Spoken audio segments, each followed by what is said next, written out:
च्यवनप्राश खाने से चुस्ती रहती है। सर कौन चुस्ती रहती है? बट अबे चाक रखी रही है, कहाँ गई? वजह सर चाक छुपा दी। बस चुगली शुरू से खड़े हो बे।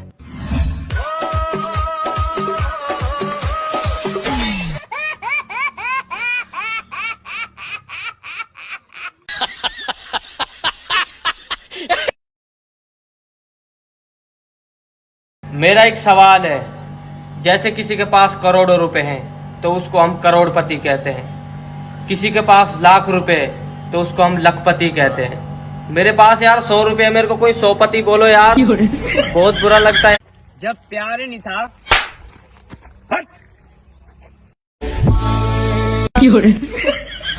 अरे विश्राम, सावधान, दाएं मुड़।